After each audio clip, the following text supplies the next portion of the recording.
We are going to read chapter 2, the famous chapter 2 of the Bhagavad Gita. All right, it's called Samkhya Yoga. This means the union of numbers. And this is regard to the number of realities that are present in existence. Said Sanjaya, seeing Arjuna thus filled with compassion, his tearful eyes, and melancholic mood, Madhusudana spoke these words. The Supreme Lord said, "From where these impure thoughts came to you at this critical juncture, thoughts of a disrespectful man that cause infamy and disqualify one from heavenly life. O chastiser of enemies, do not succumb to cowardliness. It does not suit you. Give up the lowly weakness of your heart and stand up." Arjuna said, "O Madhusudana, how can I fight against persons like Bhishma and Drona, countering them with arrows when they are fit for worship?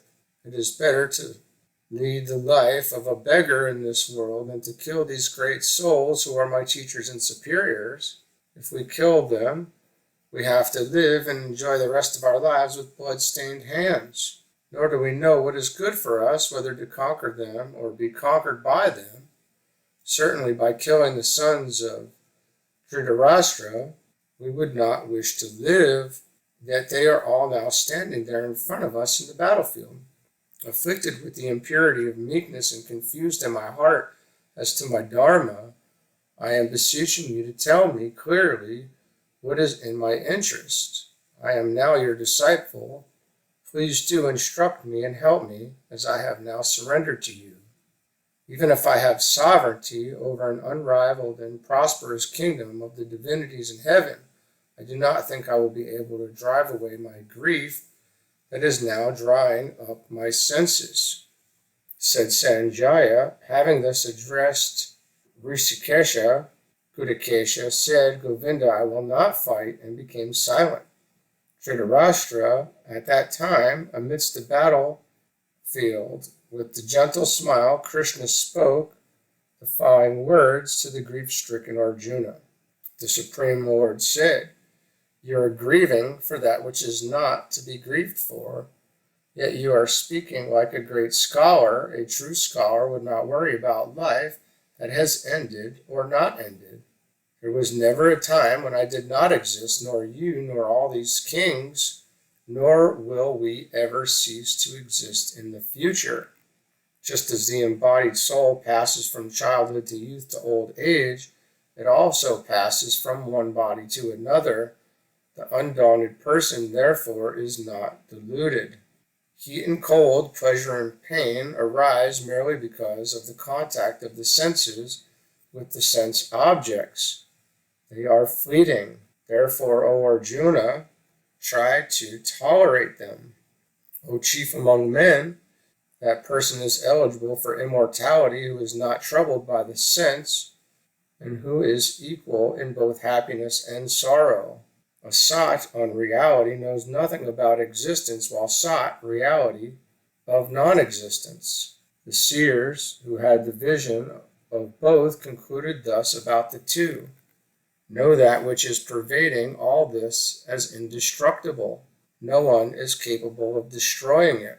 This physical body is perishable, but the embodied soul is described as indestructible, eternal, immeasurable. Therefore do fight, O Bharata. Neither the one who thinks it kills, nor the one who thinks it is killed do not know the truth. This neither kills nor gets killed. He is never born, nor does he ever die, for he was never non-existent, and he will never cease to be. He is unborn, eternal, changeless, and ancient. Even though the body is killed, he, the soul, is not slain.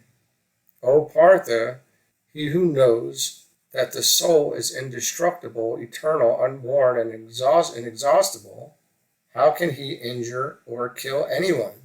Just as a man discards worn-out clothes and puts on new clothes, the soul discards worn-out bodies and wears new ones. The soul can be pierced by weapons, burnt by fire, moistened by water, or dried by wind. The soul cannot be pierced by weapons, burnt by fire, moistened by water, or dried by wind. The soul is impenetrable, incombustible, unchangeable, certainly ever existing, all-pervading, fixed, immovable, and ever continuing. It is said that the soul is unmanifested, uncognizable, and immutable. Knowing this about the soul, you should not grieve. Even if you think that the soul is subject to birth and death, then also there is no cause for worry, O mighty armed. It is a fact that that which is born is certainly to die, and that the one which has died is bound to take birth. Therefore, do not worry about that which is unavoidable. All created beings were unmanifested in the beginning, manifest themselves in the middle, and become unmanifested again when they die in the end. If this is so, then where is the need for lamentation? Some behold the soul with amazement, some speak of it with amazement, some hear of it with amazement, yet some, even after hearing about it, know it not. The soul that exists in the body of everyone cannot be slaughtered. Therefore, you need not have to lament over the death of any living being. Besides, considering your duty as a warrior also, you should not dither, since, for the sake of your duty as a warrior, there is no better engagement for you than fighting. Happy indeed are those warriors who reach unexpectedly the wide-open portal of heaven, unsought, by getting an opportunity like this to fight. Therefore, O Partha, take advantage of this situation and fight. Besides, if you do not fight this righteous war and do not perform your prescribed duty as a warrior, you will lose your reputation as a great warrior and incur sin. People will narrate forever stories of your infamy. For a respectable man, infamy is worse than death. The great charioteers, who hold you in great esteem, would say that you ran away from the battlefield out of fear. Thus your reputation will go down. Your enemies will defame your abilities, using many unkind words. What could be more painful than this? O Kunteya, son of Kunti, if you are killed in the battle, you will ascend to heaven. On the contrary, if you win the war, you will enjoy the comforts of earthly kingdom. Therefore, get up and fight with determination, with equanimity, towards happiness and sorrow, gain and loss, victory and defeat, fight. This way you will not incur any sin. So far I have described to you the knowledge of Samkhya Yoga. Now listen, O Partha, to that path which is suitable to your intelligence, by which you can be released from the bondage of karma. There is no loss in this effort, no reverse effect. Even a small effort releases you from the fear of death. Those whose intellect is turned inward into their inner selves have only one aim in this world, O Karandana, while the intelligence of those who are not engaged thus run in many directions. Men of superficial knowledge who take delight in the debate of the Vedas using flowery words say that there is nothing else besides. Hearts filled with desires, they engage in many specific religious actions with the desire to gain heavenly life, good birth, and attainment of sensuous life and material wealth. Their attachment to worldly pleasures and material wealth takes away their intelligence, and they cannot achieve mental discipline. The Vedas speak of the three gunas, or qualities, transcend the three gunas and go beyond the dualities, ever established in sattva, purity, indifferent to personal welfare, and ever established in the self. Of what use water in great reservoir to a man who has well water with him? Similarly, of what use of all the Vedas to a person who has gained the knowledge of Brahman? You have a right to perform your assigned duties, but not to the results of your actions at any time.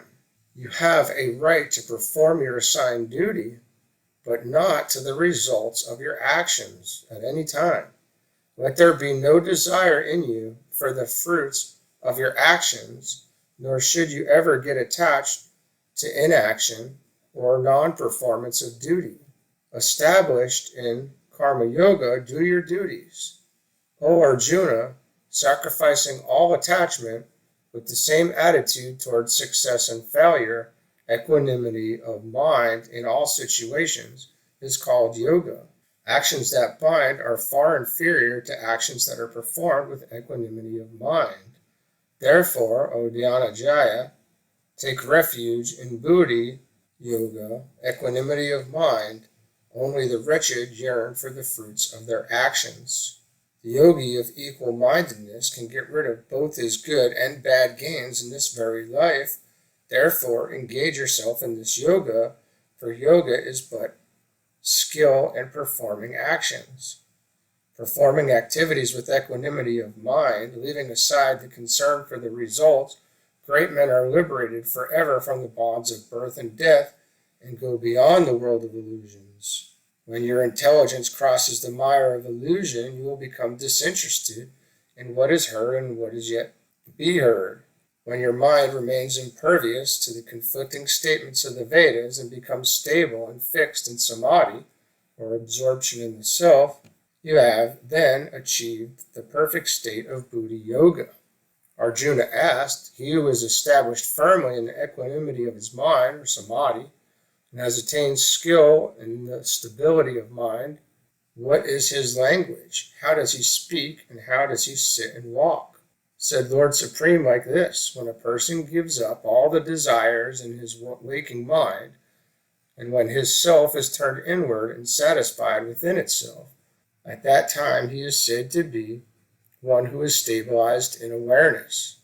Undisturbed when there is adversity, indifferent to happiness, free from attachment, fear, and anger, he is called a sage of stable mind, who is everywhere free from relationships, who does not praise or loathe favorable or unfavorable circumstances. His mind is stabilized. He who can withdraw his senses completely from the sense objects, the way a tortoise withdraws its limbs, his intelligence is firmly established. Sense objects cease to torment him who practices abstention, although the taste for them still remains in his consciousness. Even that feeling will also disappear completely when he experiences the supreme state. The sense forcibly throw out of balance even the mind of a man who has complete knowledge of discrimination and is trying his best to control them. Therefore, he who subjugates all his senses by keeping them firmly under his control and seated properly meditates upon me, his intelligence is stabilized. By constantly thinking of sense objects, one develops attachment with them. From attachment is born basic desire, and from desire comes anger. From anger develops a delusion. From delusion comes confusion of memory. From confusion of memory, loss of intelligence, and when intelligence is lost, the breath of life is also lost.